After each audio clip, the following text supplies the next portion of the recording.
네, 오늘 하나님이 주시는 말씀은 잠언 27장 말씀입니다. 우리가 계속 잠언 말씀을 우리가 지금 강해로 하고 있는데 이제 얼마 남지 않았습니다. 보니까 29번째입니다. 29번째 시간인데 잠언 27장을 우리가 전체적으로 한번 함께 말씀을 나누도록 하겠습니다. 제목을 이렇게 정했죠. 따라합시다. 내일 일을 자랑하지 말라. 네, 그래서 우리 1절, 2절을 우리 먼저 한 목소리로 같이 여러분들에게 드린 자료를 여러분 보시면 좋겠습니다. 표준세 번역으로 우리가 성경을 읽을 때 개역 개정으로 우리가 읽기도 하지만 또 때로는 좀 다른 버전으로 읽어도 또 새롭고 또 우리가 쉽게 접할 수 있기 때문에 오늘은 표준세 번역으로 우리 한번 읽어보도록 하겠습니다. 1절, 2절을 같이 읽겠습니다. 시작. 내일 일을 자랑하지 말라. 하루 사이에 무슨 일이 생길지 알 수 없다. 내가 너를 칭찬하지 말고 남이 너를 칭찬하게 하여라. 칭찬은 남이 하여 주는 것이지 자기 입으로 하는 것이 아니다. 아멘. 네. 우리는 인생을 살면서 두 가지를 우리가 좀 기억하면 좋겠어요. 두 가지. 첫 번째는 따라합시다. 위기가 곧 기회다. 이것이 첫 번째 우리가 기억해야 될 거고, 또 성경 구절에는 이런 말씀이 있죠. 따라합시다. 선줄로 생각할 때 넘어질까 조심하라. 이 두 말은 서로 상반됩니다. 그죠? 위기가 찾아왔을 때는 거기서 기회를 보라고 하는 거고, 또 선다, 이제 형통하다, 잘 되고 있다 라고 생각할 때는 뭘 준비해야 된다? 넘어질 거를 조심해라. 그래서 우리는 항상 깨어 있어야 하는 것이죠. 오늘 본문은 우리가 지금 잘 나가고 있을 때, 여러분이 지금 평탄하고 큰 문제가 없을 때 우리가 무엇을 기억해야 되는지를 우리들에게 말씀하고 있는데, 계획대로 잘 되고 있을 때 그때 조심하고 깨어 있으라라고 하는 권면이죠. 우리는 지금 내 인생이 문제없이 잘 돌아간다고 생각하면서 내 인생에 어떤 그런 때가 있잖아요. 뭐 항상 그런 건 아니지만 그래도 형통할 때가 있잖아요. 이 정도면 나는 좀 그래도 괜찮아 라고 생각할 때가 있잖아요. 근데 이럴 때 우리 인간은 어떤 착각을 하냐 하면 이런 착각을 해요. 나는 내 인생을 지금 잘 통제하고 있어. 나는 내 인생을 내가 통제할 수 있어. 이렇게 생각한다는 거예요. 이거는 여러분 우리 개인뿐만 아니라 우리 기업들도 마찬가지고 국가도 마찬가지예요. 근데 여러분 이것은 대단한 착각이라는 거 여러분 아시죠? 여러분 우리가 살아가는 이 하루하루의 인생은요, 보이지 않는 하나님의 은혜로 살고 있는 것이고, 보이지 않는 곳에서 우리를 지켜주시기 때문에 우리는 지금 평안한 것인 줄 믿으시기 바랍니다. 절대로 내가 잘해서, 내가 잘 계획해서, 내가 잘 설계해서 우리 인생이 지금 그렇게 되는 것이 아니다라고 하는 걸 지금 말씀하고 있는 거예요. 우리나라가 98년도에 IMF 금융위기를 맞았습니다. 근데 그때 저는 그때 제가 대학생 때였는데 정말 우리 국민들이 그 위기를 아주 슬기롭게 잘 대처해 나간 걸 제가 봤어요. 그러면서 우리나라가 어떤 능력이 생겼냐면 위기 관리 능력이 좀 생겼다고 봐요. 그리고 지금 우리나라는 사실은 이렇게 3% 성장으로 계속 우리가 이렇게 가다 보면 큰 어려움 없이 우리나라가 잘 발전할 수 있는 상황이에요. 근데 여러분 주변 나라들이 우리나라를 가만 내버려 두지 않죠. 지금 일본이 무역 보복을 시작하고, 또 아주 이쪽만 좀 그러면 좀 다른 쪽 가만히 있으면 좋겠는데 러시아가 또 비행기를 몰고 우리나라 영공을 또 침범하고, 그래놓고 그렇게 해놓고 자기들은 안 했대요. 분명히 근거가 있는데도 힘의 논리로 우기기만 하고요. 그러면 좀 북한은 좀 가만히 있으면 좋은데 계속 얘네들은 미사일을 쏘고 있고요. 또 미국은 또 와서 뭐라고 합니까? 주한미군 주둔비를 대폭 올려야 된다. 그렇게 말하고 또 중거리 미사일을 우리나라에 배치하겠다. 이렇게 말을 하고요. 그러니까 중국은 또 그러기만 해봐라. 하여튼 내가 이번에 그냥 가만 안 두겠다고 막 그러고, 어제는 또 주가가 폭락하고, 막 기업들은 지금 막 난리가 났고, 새로운 기술과 새로운 거래처를 찾기 위해서 정신없이 뛰어다니고. 여러분, 이게 한 달 전만 해도 우리가 이런 일이 일어날 거라고 예측 못했어요. 그냥 우리는 이렇게 한국은행과 또 국제 신용 회사들이 우리나라는 몇 퍼센트의 성장이 있을 것이다 이렇게 예측하고 전망했어요. 그리고 우리는 그렇게 되면 그냥 우리가 이렇게 계획하고 설계하면 된다고 생각했어요. 우리가 우리를 잘 통제할 수 있을 거라고 착각했어요. 그런데 그렇지 않더라는 거, 우리 인생이. 저는 그런 생각을 해봐요. 만일 내가 이런 지금 오늘과 같은 이 상황에서 내가 대통령이라면 어떻게 했을까? 저는 심장이 멈출 것 같아요.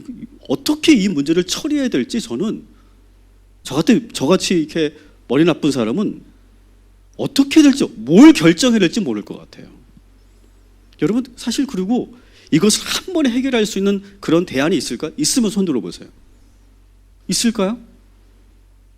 그러면 이렇게 맹렬하게 비판하는 그 사람들은 그러면 정말 확실한 대안을 가지고 그렇게 비판하는 걸까요?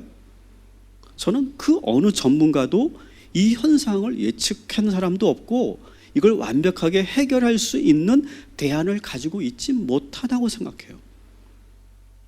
저는 이런 혼란 속에서 오늘 하나님께서 이 말씀을 주신다고 생각해요.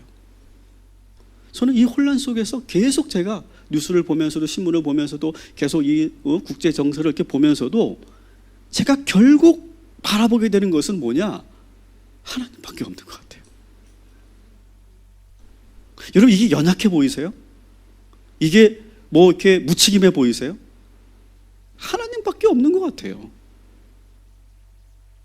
우리는 지금 우리 인생을 잘 통제하고 있고 관리하고 있다고 착각하면 안 돼요. 여러분 마찬가지예요. 내가 이 문제를 잘 해결할 수 있다고 낙관해서도 안 돼요. 다시 말씀드립니다. 지금까지 우리가 잘 지내온 것은 내가 잘해서가 아니에요. 우리 찬송가의 가사 있죠? 지금까지 지내온 것 뭐예요? 주의 크신 은혜라. 여러분, 이게 저는 정답이라고 생각해요. 그때 하나님께서 막아주시고 지켜주셔서 우리가 여기까지 온 줄 믿습니다. 보이지 않게 그렇게 보호해 주시고 도와주셨기 때문에 우리가 지금 이렇게 잘 살고 있는 거예요. 그렇기 때문에 오늘 주신 말씀처럼 여러분 따라합시다. 내일 일을 자랑하지 말자. 여러분, 내일 일을 자랑하지 마세요. 2절에 이렇게 돼 있죠. 내가 나를 칭찬하고 자만하지 마시기 바랍니다. 내가 이렇게 했더니 이렇게 되는구나. 또 사람들이 막 물어보면 제가 이렇게 계획을 세우고 이렇게 전략을 세웠더니 이렇게 좋은 결과가 나왔습니다. 여러분, 정말 대단한 착각이에요. 7절을 보세요.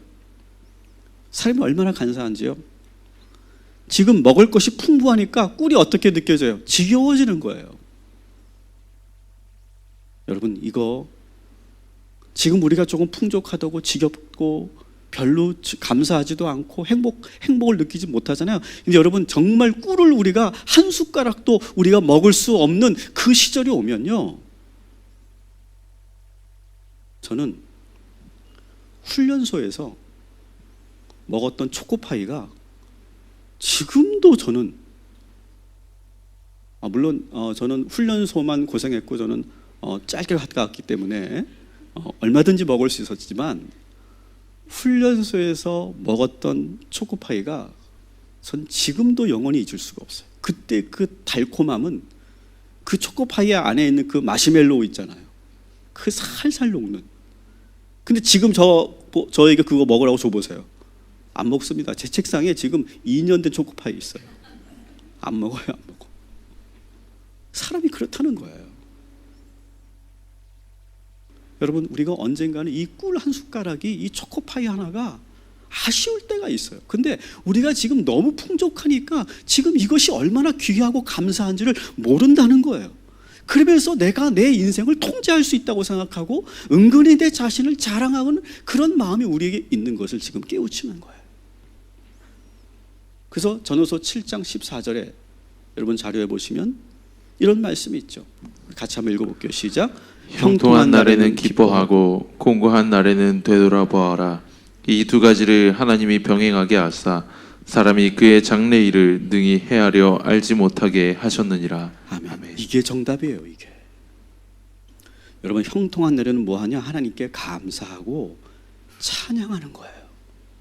여기서 기뻐한다는 것은 영적인 기쁨을 말하는 거예요. 하나님 감사합니다. 하나님을 찬양합니다. 그리고 곤고한 날은 어떻게 하려는 거예요? 되돌아보라는 거예요. 우리 삶을.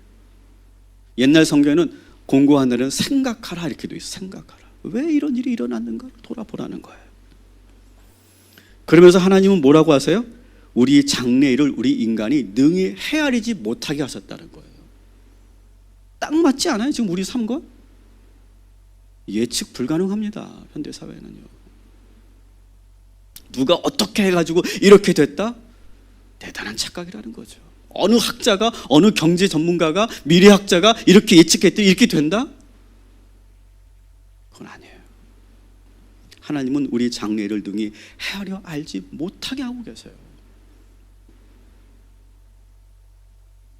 전문가들에게 정말 그게 정말 확실한 대안이라고 그래 물어보면요, 그 다음부터 말을 못합니다. 확실한 답을 주지 못해요. 일단 이렇게라도 해보면 잘 되지 않을까요? 이게 솔직한 대답일 거예요.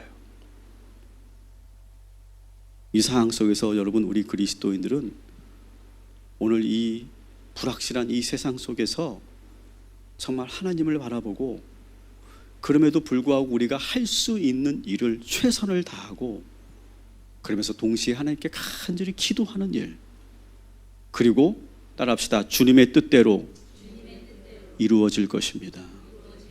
그렇게 믿으면서 수고하는, 땀 흘리는 그런 저와 여러분이 되기를 주님의 이름으로 축원합니다. 근데 우리가 인생을 살다 보면 참 우리를 힘들게 하고 성가시게 하는 일들이 계속 일어나죠. 우리 3절 4절을 한번 같이 읽겠습니다. 시작. 돌도 무겁고 모래도 짐이 되지만 어리석은 사람이 성가시게 꾸는 것은 이 두 가지보다 더 무겁다. 분노는 잔인하고 진노는 범람하는 물과 같다고 하지만 사람의 질투를 누가 당하여 낼 수 있으랴. 아멘.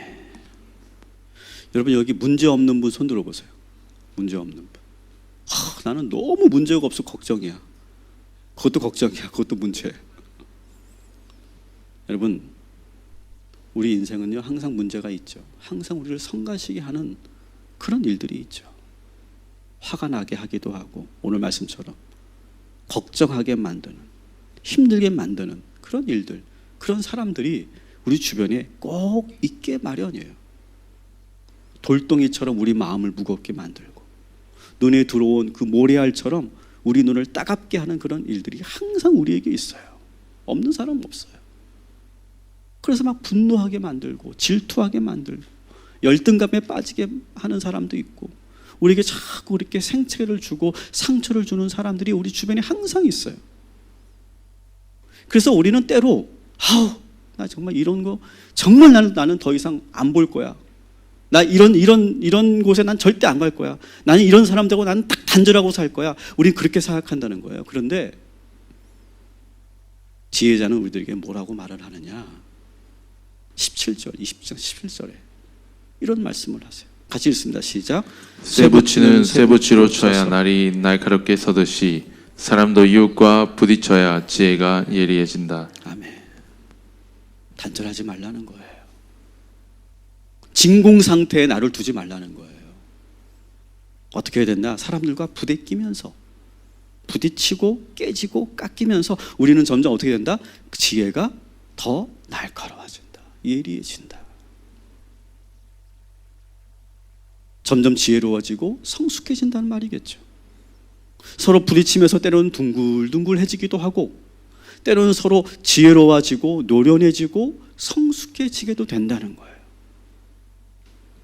여러분, 절대 여러분들을 골방에 가두거나 진공 상태에서 여러분 살려고 하거나 나는 어떤 스트레스도 받고 싶지 않아, 나는 어떤 인간의 꼴도 보고 싶지 않아, 그렇게 생각하면 여러분 자꾸 마음의 문을 닫지 마시고 세부치가 쳐서 날카롭게 그 지혜가 예리해지듯이 좀 적극적으로 여러분 사회에서, 여러분 일터에서, 교회에서 여러분 그렇게 잘 이겨나가시기를 주님의 이름으로 축원합니다.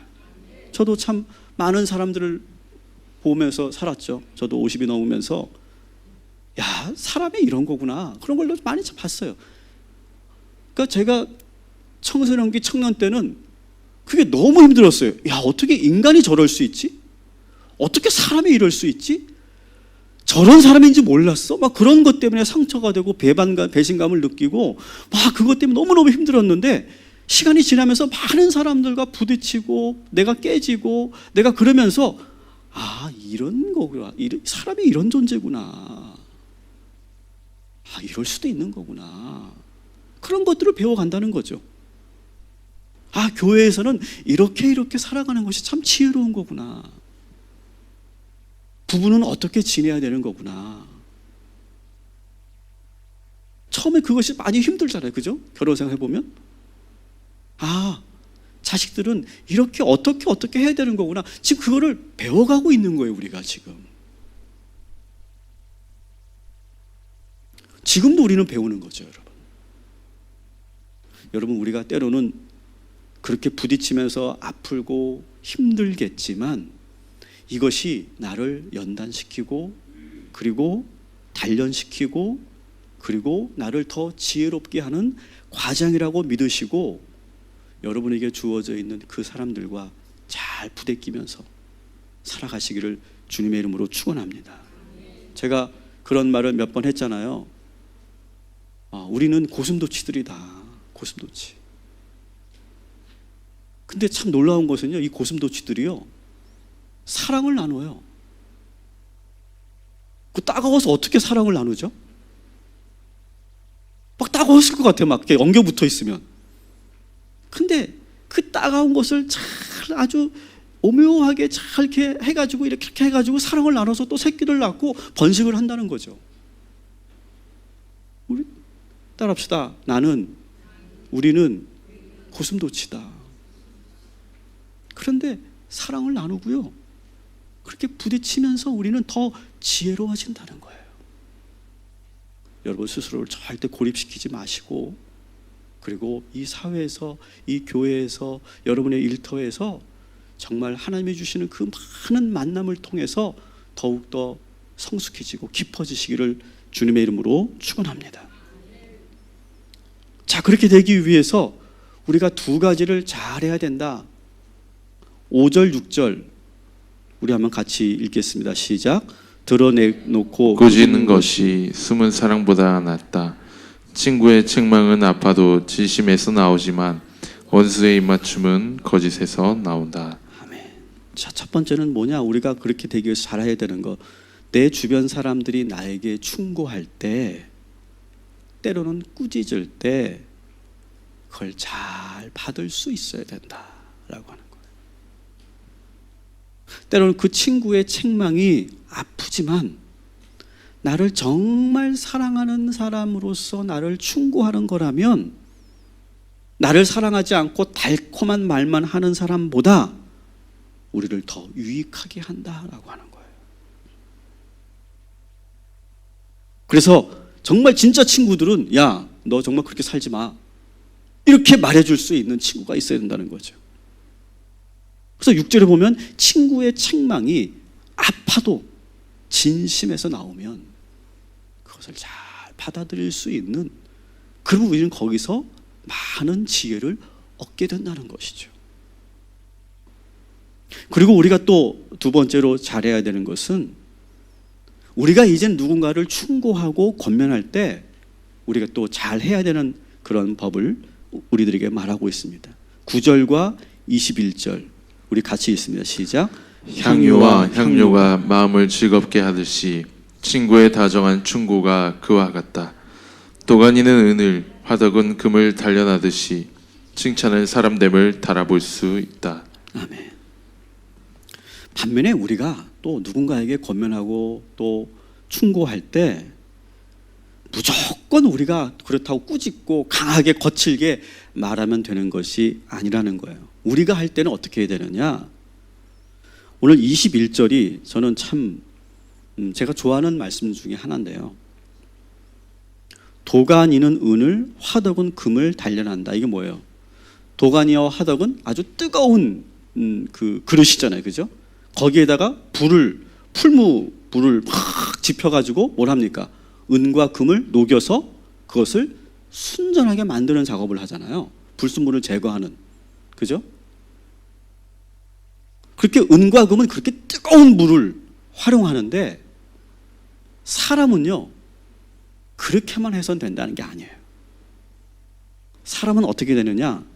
따라합시다. 사람은 칭찬으로 단련한다. 아니, 저는 이게 되게 처음 만났을 때는 이 말씀이 되게 새로웠어요. 얘가 우리가 옛날에 베스트셀러 중에 칭찬은 뭐도 춤추게 해요? 고래도. 왜 고래를 춤추게 하는지 모르겠지만 고래도 춤추게 한다. 그 말을 이미 수천 년 전에 이 잠언에서 하고 있는 거, 하나님 말씀에서. 우리가 권면할 때요, 우리가 그들에게 권면할 때 자꾸 약점을 후벼파고 지적해서 그가 단련되는 게 아니라는 거예요. 칭찬을 통해서 그가 단련된다는 거예요. 따라합시다. 좋게 봐주면 그대로 되고 나쁘게 보면 정말 그렇게 된다. 여러분 인정하십니까? 저는 이게 맞다고 생각해요. 좋게 봐주면요 그대로 됩니다. 우리 아이들도 마찬가지예요. 너 잘 될 거야. 너는 하나님께서 함께 하실 거야. 근데 반대로 너는 글렀어. 넌 네 아빠 닮아서 너는 글렀어. 그러면요 진짜 지 아빠 닮아요. 이 말이요 엄청난 능력이 있는 거 아시죠, 여러분? 예언의 능력이 있어요. 우리 뭐 예레미야, 에스겔 그런 선지자들만 예언의 능력이 있는 게 아니고요. 이미 우리는요 하나님께서 말의 능력을 주셨거든요. 우리는 예언의 능력을 갖고 있어요. 전 지금도 우리 아들한테 잘못된 예언을 해가지고 너 이렇게 살면 너 인생에 광야를 만날 거야. 그런데 얘가 진짜 광야를 가네요 지금. 나는 정신 차리라고 한 말인데 그 진짜 광야로 가고 있어요. 그래서 내가 다시는 절대 그런 말 안 하잖아요. 너는 잘 될 거야. 너는 잘 되고 말 거야. 하나님께서 함께 하실 거고 아빠가 뒤에서 기도하고 있어. 바꿨어요. 따라합시다. 칭찬은 사람을 단련시킨다. 여러분 오늘도 그렇게 우리들에게 예언의 능력이 있다는 사실을 기억하시고 말을 함부로 하지 말고 그 말을 잘 사용하시고 그 말대로 선포하시고 그 말로 기도하시면 하나님께서 반드시 응답하여 주실 줄 믿습니다. 그러면서 우리 주변에 있는 좋은 이 만남들을 오래 유지해라 이런 말씀을 하세요. 좋은 관계를 맺어라. 첫 번째 관계는 뭐냐? 11절 같이 읽어볼게요. 시작. 내 아들아 지혜를 깨우치고 나의 마음을 기쁘게 하여라. 그러면 나를 비방하는 사람에게 내가 대답할 수 있겠다. 아멘. 가장 먼저 우리가 잘해야 될 것은 아버지와 어머니와의 관계를 잘해야 된다는 거예요. 부모의 마음을 기쁘게 해드리는 것이 축복의 원리다라고 말하는 거예요. 오늘날 저는 우리 두 아이들 때문에 잠깐 기뻤어요. 그 기쁨이 오래 가더라고요. 그러니까 부모가 기쁘면, 자녀를 보면서 기쁘면 어떻게 합니까? 막 축복해주고 싶은 거예요. 막 뭐라도 주고 싶은 거예요. 그러면서 축복의 말이 나가고요, 축복의 기도가 나가요. 근데 그게 강력한 힘이 있다는 거예요. 그래서 오늘 본문에 보니까 그 부모가, 자식이, 그 아들이 너무 그 부모를 기쁘게 하니까 부모가 뭘 합니까? 누군가가 우리 아들, 딸을 비방하면 부모가 나서서 변호해 준다고 돼 있잖아요. 그죠? 무슨 말이에요? 무슨 일이 있어도 이 부모가 그 자식을 지켜주고 도와준다는 거예요. 여러분, 우리가 자녀를 위해서 기도하지만 이럴 때가 있잖아요. 정말 내 자녀가 사랑스럽고 정말 기뻐서 막 축복해주고 싶은 때가 있고요. 어느 때는 걱정되고 속상해서 그 자식이 너무 걱정돼서 우리가 기도할 때가 있어요. 여러분, 어떤 기도가 더 강력할까요? 우리가 정말 기쁨으로 막 사랑스러워서 기도할 때 그 기도는 몇 배가 되는 거죠. 그런데 그렇게 되기 위해서 우리 자녀들이 뭘 해야 되느냐? 부모의 마음을 기쁘게 해야 된다라고 하는 거예요. 여러분, 부모가 완전하지 않습니다. 저도 완전한 부모가 아니라고 생각해요. 그런데 제가 뒤늦게 깨달은 것, 우리 부모님이 완전하지 않지만 내가 부모님의 마음을 기쁘게 해드리는 것이 나의 축복의 원리구나. 이거를 깨달은 게 얼마 안 됐다는 거예요.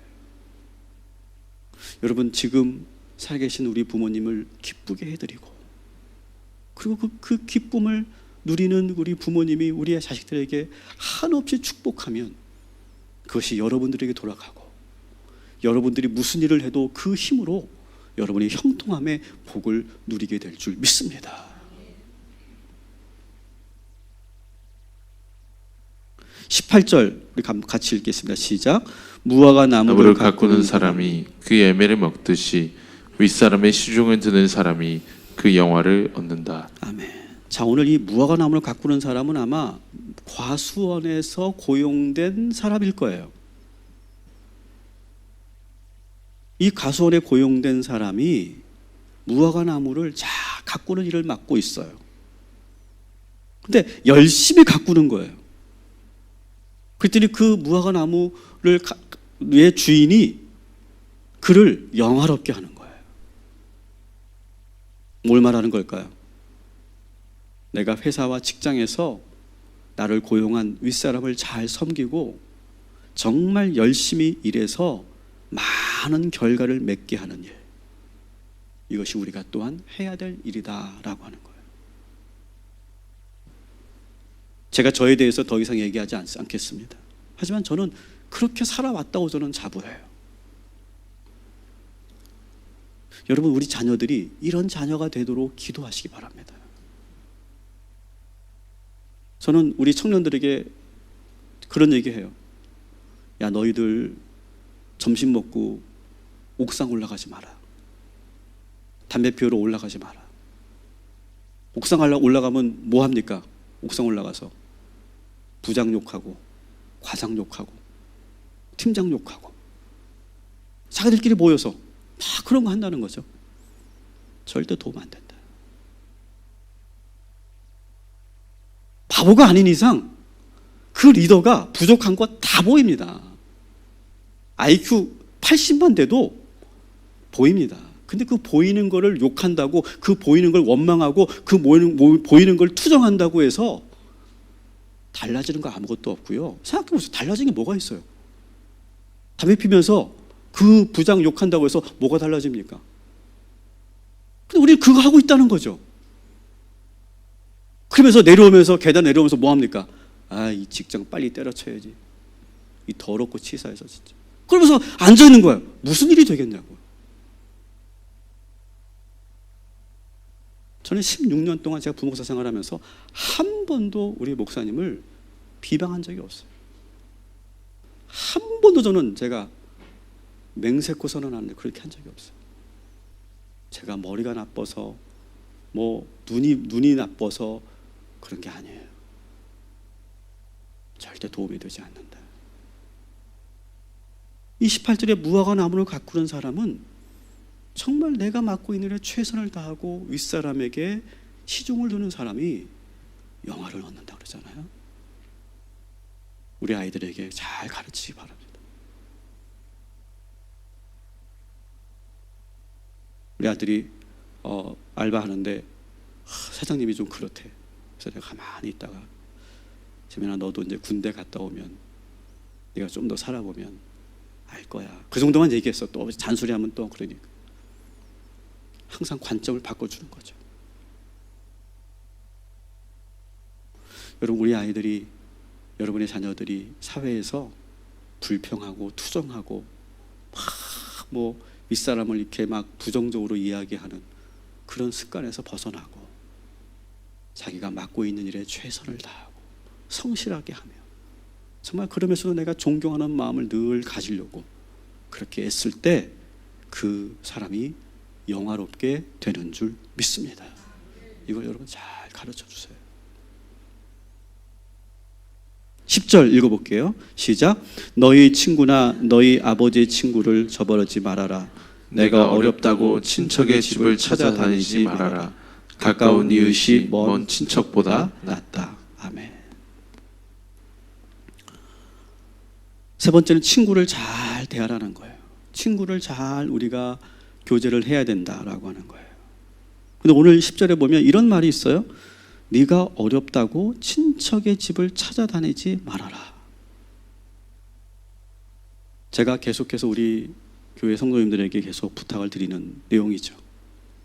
내가 물질적으로 어렵다고 해도 여러분 그 불편함을, 도움을 우리 교회 안에서 어떤 그런 물질적인 도움을 구하지 않기로 우리 약속하자는 거예요.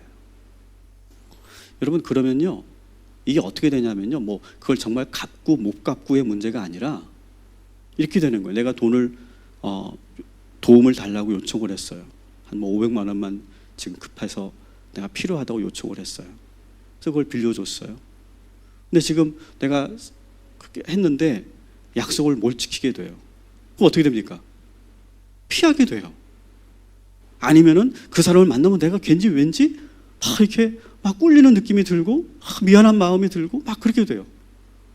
그리고 또 빌려준 사람은 이거 어떻게 말을 할 수도 없고 어떻게 표현할 수도 없고 기다리긴 기다리는데 이게 소식이 없고 그러면 왠지 마음이 이상해지는 거예요. 어떤 사고가 일어나서가 아니라 그렇게 되는 순간부터 그렇게 좋았던 관계들이 애매해지고 불편해지는 일들이 우리들에게 너무 많이 있지 않아요? 그래서 오늘 말씀 보면 친척집에 가서라도 그렇게 어려움을 요청하지 말아라. 정말 내가 정말 죽을 것 같고 정말 어려우면요 어쩔 수 없지만 여기서 말씀드리는 이유는 그런 거죠. 우리가 쉽게 우리의 관계 속에서 이 금전적인 문제가 결부됨으로 인해서 친구를 잃지 말아라 라고 하는 말씀이죠. 그래서 13절에는 아예 좀 더 구체적으로 말하죠. 13절 읽어볼게요. 시작. 보증선 사람은 자기의 옷을 잡혀야 하고 모르는 사람의 보증을 선 사람은 자기의 몸을 잡혀야 한다. 아멘. 절대로 교회 안에서는 보증 서는 일은 없을 거고요. 없어야 되고요. 그리고 사업적으로도 우리가 결부되지 않고 특별히 교회 안에서는 투자를 권면하거나 또 그 투자를 같이 하거나 그렇게 하는 일이 정말로 없어야 돼요. 제가 알면 저는 제가 갖고 있는 원칙이 있어요. 제가 그걸 알았잖아요. 그럼 제가 그분들을 당장 부를 거예요. 그리고 당장 이 문제를 해결하시라고 제가 그렇게 말할 거예요. 왜? 그래야 빨리 이 불편한 그런 관계들이 해소될 수 있기 때문에. 이렇게 말했더니 정말 아무한테도 말 안 하고 거래하시면 안 됩니다. 원칙으로 갖자. 서로가. 그래서 누군가가 나에게 그렇게 요청을 하면 내가 하고 싶은데 담임 목사님이 그렇게 말씀하시지 않았냐. 그래서 저를 파세요. 저를 팔어 그냥. 그래서 내가 그냥 나쁜 놈 될게. 그렇게 해서 우리가 좋은 관계를 계속 유지해 나가는 거. 그것이 전 중요하다 생각합니다. 다섯 번째, 지금 나에게 주어진 것들을 잘 관리하는 지혜가 필요하다. 12절 같이 읽습니다. 시작.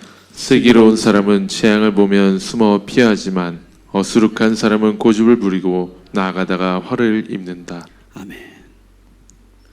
우리는 지금 우리에게 있는 모든 것을 잘 관리해야 돼요. 여러분의 재산도 잘 관리하고, 여러분의 건강도, 여러분의 가정도, 여러분의 직장도 잘 관리하는 능력이 필요해요. 사실은 지혜가 왜 필요합니까? 지금 내가 유지하고 있는 것들을 잘 관리하는 능력 아니겠어요? 그러기 위해서는 뭐가 필요하냐? 위기 관리 능력을 미리미리 가지고 있어야 된다. 지금 무역 전쟁을 통해서 제가 이렇게 우리 기업들이 얼마나 힘들까 그걸 놓고 제가 이렇게 지켜보고 있는데 자동차 업계를 제가 들어보니까요, 기술 자립도가 90%가 넘었다고 하더라고요. 좀 잘 믿기지가 않아요. 벌써 그렇게 됐나? 그리고 소재 분야도 상당히 따라잡고 있고, 저는 엔지니어도 아니고 이과 계통도 아니고 그런 회사를 다닌 사람도 아니지만 제가 들은 통계와 그 자료를 보면 그런 말들이 많이 있어요. 더구나 삼성 반도체 같은 경우는 일본이 이렇게 나올 것을 미리 예측하고 오래전부터 시뮬레이션을 돌렸다는 거죠. 그래서 위기 관리 능력을 가지고 있었다는 거. 그래서 한국과 일본의 기술 격차가 한 3.8년 정도 차이밖에 나지 않는다, 이런 통계를 제가 보면서 그래도 우리나라가 부족한 건 많고 그리고 여전히 해결해야 될 것이 많이 있는 나라지만 정말 열심히 살았구나, 우리 국민들이. 각 산업 전선에서 각 분야에서 그냥 놀고 먹은 게 아니구나, 그냥 월급만 탄 게 아니구나, 정말 열심히 살았구나. 그래서 피나는 연구와 기술 개발과 그리고 시장 개척을 위해서 정말 열심히 살았구나. 전 그것을 보면서 참 감사하더라고요. 우리 교회에 지금도 직장에서 열심히 수고하는 우리 남편들과 우리 직장인들을 위해서 박수 한번 해주십시다. 정말 대단하시죠. 오늘 또 우리 특별히 우리 김상민 성도님이 휴가차 오늘 예배 오셨는데, 우리 성도님도 정말 회사에서 열심히 일하시는 분인데 저는 정말 박수 쳐드리고 싶더라고요. 이렇게 이 위기를 잘 관리할 수 있는 능력이 있어야 된다. 그러면서 똑같은 동일한 주제로 23절부터 27절까지는 하나의 이야기가 여기에 소개되고 있는데요. 같이 읽어보겠습니다. 시작. 너희 양떼의 형편을 잘 알아두며 너희 가축대에게 정성을 기울여라. 재물은 영원히 남아있지 않으며 왕관도 대대로 물려줄 수 없기 때문이다. 그러나 푸른 밴 뒤에도 새 풀이 돋아나니 산에서 꽃을 거둘 수 있다. 어린 양의 털로는 너의 옷을 쪄 입을 수 있고 숫 양으로는 밭을 사들일 수 있으며 염소의 젖은 넉넉하여 너와 너의 집 식구에 먹을 것뿐만 아니라 너의 여종에 먹을 것까지 있을 것이다. 아멘. 자, 이 말씀은 한 묶음으로 된 작은 이야기인데요. 이 말씀은 이런 거예요. 한 농장을 운영하는 어느 농부에게 전하는 권면, 아니면 다르게 말하면 농장을 정말 잘 운영하는 어느 농장 주인의 이야기, 이렇게 말할 수 있어요. 이 주인은 어떤 주인이냐? 자기가 기르고 있는 양떼의 형편을 잘 알고 있다. 23절에 보니까 수백 마리 양들이 있을 텐데 그 양들의 이름을 다 아는 거죠. 멀리서도 얘가 초롱인지 아롱인지를 다 보는 거예요. 한눈에 알 수 있는 거예요. 그리고 걷는 모습이나 어떤 그런 눈의 상태를 보면 지금 이 양들의 건강 상태가 어떤지 대번에 아는 거죠. 실제로 그렇잖아요. 여러분, 그래야 사실은 제대로 농장을 할 수 있지 않아요? 그런 사람이라는 거죠. 그 밖에도 많은 가축들이 있는데 오늘 말씀을 보니까 정말 정성을 다해 사랑을 다해 기르고 있어요. 그래서 그는 농장을 잘 운영해서 큰 부자가 됐어요. 근데 그 부자가 됐는데 24절에 뭐라고 합니까? 다시 한번 읽어볼게요. 재물은 영원히 남아있지 않으며 왕관도 대대로 물려줄 수 없기 때문이다. 지금 갖고 있는 이 재물, 이게 수십억이든 수백억이든 영원하지 않다. 이걸 알고 있는 주인이라는 거예요. 이걸 대대로 우리 자손들에게 평생 먹고 놀도록 그렇게 물려줄 수 있다? 그렇게 생각하지 않는다는 거예요. 그래서 그 많은 그런 재산과 가축을 가지고 있어도 여전히 늘 겸손하게 성실하게 일하는 거예요. 물질은 영원하지 않다는 걸 알고 있기 때문에 자식들에게도 몸소 성실한 모습을 보이는 거예요. 그리고 자식들을 근면하게 살도록 가르치는 거예요. 그래서 이른 새벽에 나가서 들에서 풀을 베고 주인이 산에 올라가서 나무도 헤우고 꼴을 베어오고, 그는 쉬는 시간에 쉬는 법이 없어요. 한시도. 또 때가 되면 양털을 깎아 옷을 짓고 순양을 시장에 내다 팔아서 그 돈으로 또 밭을 사고, 그 일을 계속하는 농장 주인의 이야기예요. 여러분, 오늘도 성실하시기 바랍니다. 여러분, 성실한 것만큼 지혜로운 건 없어요. 지혜로운 사람은 다 대부분, 아니 100% 다 이렇게 성실하고 신실한 사람들이에요. 아무리 재능이 뛰어나고 운이 좋아도 절대로 이렇게 성실한 사람은 이길 수가 없어요. 여러분, 오늘 하루 여러분의 인생 늘 변함없이 성실하게, 신실하게 잘 여러분의 지금 가지고 있는 것들을 잘 관리하는 저와 여러분이 되기를 주님의 이름으로 축원합니다.